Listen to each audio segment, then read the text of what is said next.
Back భక్తి TV NTV ఆధ్వర్యంలో నిర్వహిస్తున్న కోటి దీపోత్సవం వేడుకలకు అద్భుతమైన గుర్తింపు దక్కింది.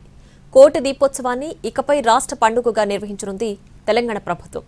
కోటి దీపోత్సవాన్ని రాష్ట్ర పండుగగా గుర్తిస్తామని, వచ్చే ఏడాది నుంచి అధికారిక ఉత్సవంగా నిర్వహిస్తామని ప్రకటించారు ముఖ్యమంత్రి రేవంత్ రెడ్డి. భక్తి ఎన్టీవీ ఆధ్వర్యంలో నిర్వహిస్తున్న కోటి దీపోత్సవం వేడుకలు హైదరాబాద్ ఎన్టీఆర్ స్టేడియంలో అంగరంగ వైభవంగా కొనసాగుతున్నాయి.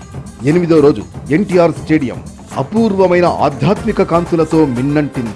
ఎన్టీఆర్ స్టేడియం ప్రాంగణం శివభక్తి జ్యోతులతో నిండిపోయింది. భక్తి ఆరాధనలతో నిండిన ఆ వాతావరణం ప్రతి భక్తుడి మనస్సును మైమరిపించింది.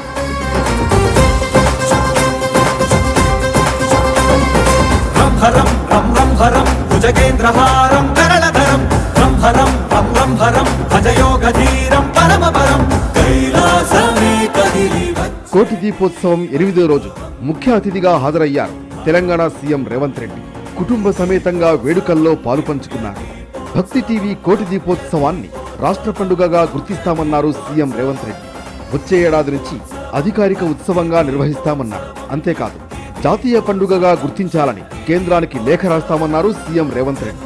ఈ కార్యక్రమాన్ని రాష్ట్ర ప్రభుత్వ పండుగగా గుర్తించి వచ్చే సంవత్సరం నుంచి తెలంగాణ రాష్ట్ర ప్రభుత్వం అధికారిక ఉత్సవంగా దీనికి గుర్తింపునిచ్చి హోదానివ్వడానికి ఈనాడు మీ అందరికీ తెలియజేయడానికి నేను సంతోషిస్తున్నాను.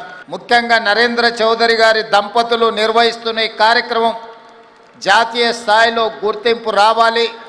కేంద్ర ప్రభుత్వం కూడా జాతీయ పండుగగా గుర్తింపునివ్వాలి అని తెలంగాణ రాష్ట్ర ప్రభుత్వం తరఫున దేశ ప్రధానమంత్రి నరేంద్ర మోడీ గారికి లేఖ రాయడం జరుగుతుందని చెప్తే భక్తులందరికీ నేను తెలియజేస్తున్నాను.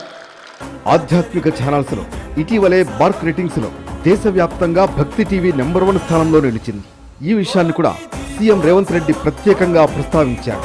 భక్తి టీవీ దేశంలోనే అత్యధికంగా భక్తులు వీక్షించే ఛానల్ గా రాణించడం, ఉత్తరాది ఛానల్స్ ను కూడా వెనక్కి నెట్టి భక్తి టీవీ భక్తుల మన్ననలు పొందడం గొప్ప విషయమన్నారు. ఎన్టీవీ యాజమాన్యాన్ని అభినందించారు. భక్తులందరికీ తెలంగాణ రాష్ట్ర ప్రభుత్వం తరఫున ఈ కార్యక్రమం 14 సంవత్సరాలు పూర్తి చేసుకున్న సందర్భంలో కోట్లాది మంది భక్తులకు, ముఖ్యంగా భక్తి టీవీ భారతదేశంలోనే అత్యధికంగా భక్తులు వీక్షించే ఛానల్గా రాణించడం, ఉత్తరాది ఛానల్స్ను కూడా కాదని ఈనాడు భక్తి టీవీ భక్తుల యొక్క మన్ననలు పొందడం మనస్ఫూర్తిగా యాజమాన్యాన్ని నేను అభినందిస్తున్నా. 14 ఏళ్లుగా కోటి దీపోత్సవం కార్యక్రమం నిరాటంకంగా సాగుతోంది. హైదరాబాద్లో ప్రారంభించిన ఈరోజు భారతదేశ సరిహద్దులు దాటి ప్రపంచ దేశాలలో ఉన్న భక్త కోటి హరహర మహాదేవ్ నామస్మరణను వినిపిస్తున్నారు. ఎంత కష్టంలో ఉన్నా కోటి దీపోత్సవం కార్యక్రమంలో పాల్గొంటే గొప్ప శక్తిని అందిస్తుందని సీఎం రేవంత్ రెడ్డి కొనియాడారు. ఈ శక్తితో తెలంగాణను దేశంలోనే నెంబర్ 1 గా నిలిపేందుకు కృషి చేస్తానన్నారు. కోటి దీపోత్సవం ఆధ్యాత్మికత, విశ్వాసం, సాంస్కృతిక ఐక్యతకు ప్రతీకగా నిలుస్తుందని అభిప్రాయపడ్డారు.